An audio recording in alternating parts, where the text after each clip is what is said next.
The day my son Lori started kindergarten, he renounced corduroy overalls and began wearing blue jeans with a belt. I watched him go off the first morning with the older girl next door, seeing clearly that an era of my life was ended. My sweet voiced nursery school tot replaced by a swaggering character who forgot to stop at the corner and wave goodbye to me. He came home the same way, the front door slamming open, his cap on the floor, and the voice shouting, "Isn't anybody here?" And then close the book, do the intro. Okay, open the book, next paragraph. At lunch, he spoke insolently to his father, spilled his baby sister's milk, and remarked that his teacher said we were not to take the name of the Lord in vain. "How was school today?" I asked, elaborately casual. "All right," he said. "Did you learn anything?" his father asked. Lori regarded his father coldly. "I didn't learn nothing." "Anything," I said. "Didn't learn anything." "The teacher spanked a boy, though," Lori said, addressing his bread and butter, "for being fresh," he said, with his mouth full. "What did he do?" I asked. "Who was it?" Lori thought. "It was Charles," he said. "He was fresh.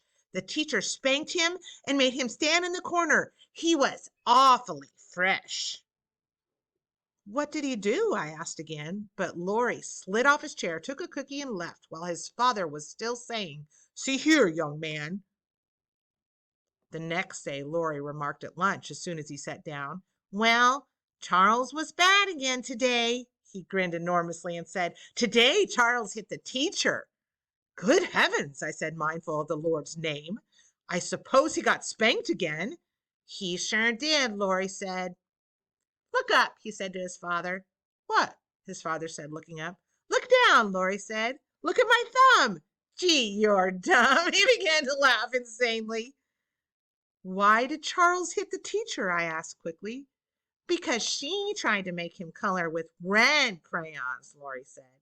"Charles wanted to color with green crayons. So he hit the teacher and she spanked him and said, 'Nobody play with Charles.' But everybody did." The third day, it was Wednesday of the first week, Charles bounced a seesaw onto the head of a little girl and made her bleed, and the teacher made him stay inside all during recess. Thursday, Charles had to stand in a corner during story time because he kept pounding his feet on the floor. Friday, Charles was deprived of blackboard privileges because he threw chalk.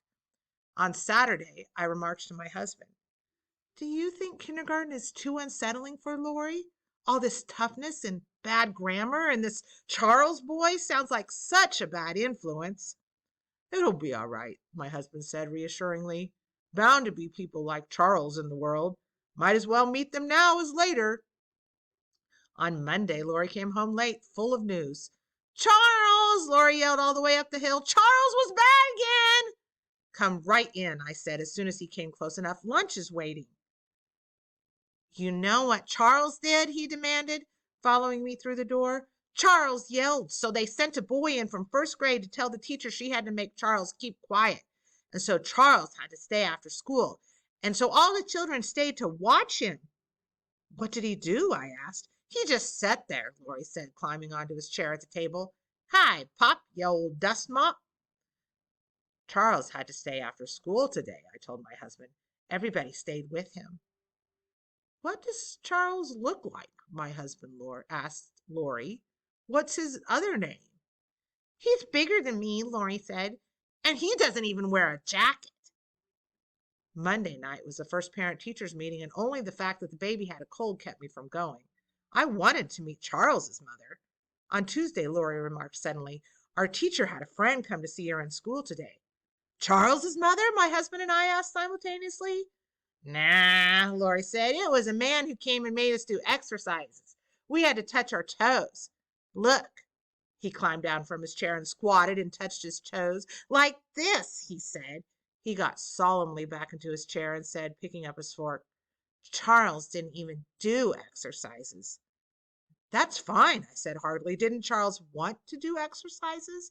"Nah," Lori said. "Charles was so fresh to the teacher's friend, he wasn't let to do exercises." "Fresh again?" I said. He kicked the teacher's friend, Lori said. The teacher's friend told Charles to touch his toes like I just did, and Charles kicked him. What are they going to do about Charles? Sorry, do that right. What are they going to do about Charles, do you suppose? Lori's father asked him. Lori shrugged. Throw him out of school, I guess. The PTA meeting's next week again, I told my husband one evening.